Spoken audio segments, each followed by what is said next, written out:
A group of heroes stand at the entrance of the Demon King's castle. The group's mage, named Mika, has already investigated the abilities of the Demon King and his subordinates. Under Yuga's leadership, they manage to reach a lackey named Yuki. Mika begins by casting a spell that is absorbed. Then the knight named Raven charges forward, but is immediately repelled. The healer Cecilia enhances Yuga so he can use his Excalibur ability. However, Yuki responds with an even more powerful attack and defeats the four of them. After that, he approaches them to heal them with his magic. He spends a long time staring at Cecilia, who he finds somewhat attractive. Suddenly, three of his subordinates appear. Yuki scolds them for coming out and orders them to take the hero and his group to a nearby human village. 1 month later, Yuki stands before the Demon King, who is fed up with seeing that he still hasn't finished off the hero. He orders him to kill them, or otherwise, he will tell his subordinates to do it. Yuki knows that his lackeys do not have the necessary strength. Moreover, he does not want to eliminate the healer because he is attracted to her. That is why he decides to take care of everything definitively. As Yuki leaves, he thinks that if he lets the heroes advance, they have the necessary strength to defeat the Demon King. It is his overpowered protagonist abilities that have kept him safe for so long. Days pass, and Yuga and his group arrive once again.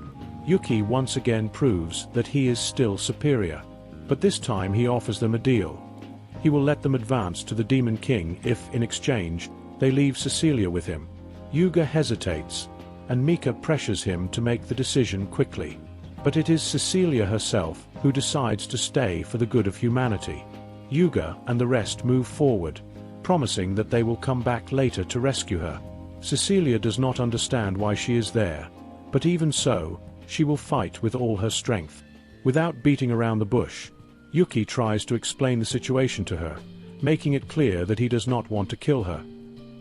He confesses that he has fallen in love with her since the first time he saw her, and that is why he wants to go out with her. Cecilia immediately rejects him, causing Yuki to become depressed. She tries to attack him, but when she sees that he does not defend himself, she asks him what is wrong. Yuki confesses that he would rather die, even though if he lives he will remain trapped in that castle. The only time he is allowed to leave is to attack human settlements, but he does not like doing that kind of thing. Cecilia does not believe him, because demons have no heart, and the Demon King is trying to rule the world. Yuki confesses that, despite appearing to be a demon, he actually reincarnated from another world.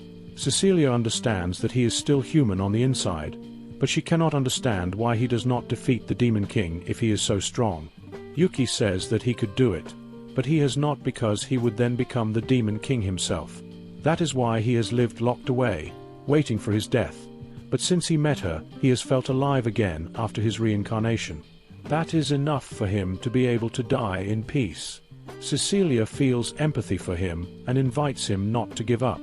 She also proposes that they get to know the outside world together.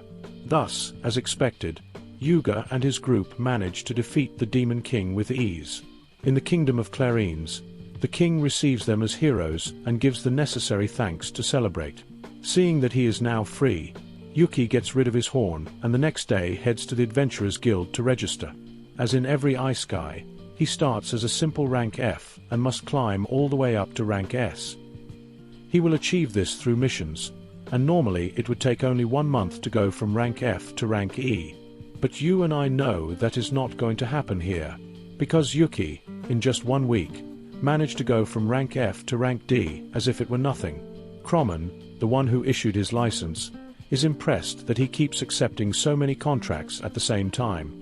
At that moment, Cecilia appears, hidden under a hood so as not to draw attention. She asks Croman to cancel Yuki's missions because she needs to talk to him.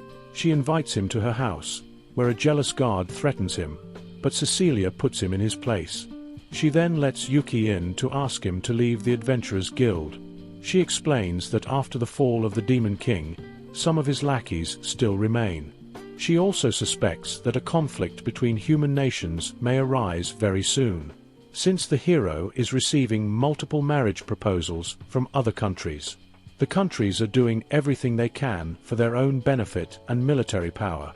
Cecilia knows the great power he possesses, and is sure that Yuki will be one of the few rank S adventurers. If he continues climbing ranks that way, the other countries will not take long to notice him. That is why Cecilia wants him to leave the Adventurers Guild. Because if they recruit him for a mission and discover his demonic powers, they could use him as a tool to conquer the world, or label him as an enemy if he were to refuse, and his freedom would come to an end. Yuki makes it clear that he will not give in to other women and will reject the other nations, promising that he will keep a low profile to avoid drawing attention and remain in the guild to earn money to survive. Suddenly, Cecilia's mother interrupts, introducing herself as Celia. She apologizes for the guard's altercation and sends her maid Sophia to take care of him. Then she confesses to Yuki that many people, including the hero, have proposed marriage to her daughter. Yuki gets angry because the hero already has many princesses and has set his sights on his beloved. That is when Celia takes advantage of the situation and approaches Yuki to offer him her daughter, asking if he wishes to get engaged to her immediately. After thinking it over, Yuki rejects the offer since he was previously rejected and wants to work to become financially stable and confess again later. Celia, seeing Yuki's intentions, gives him her blessing and mentions that she was only testing him as she would never hand over her own daughter. Later, Yuki talks with Cecilia, where they both agree to call each other by their first names from now on, proof that their relationship is slowly moving forward.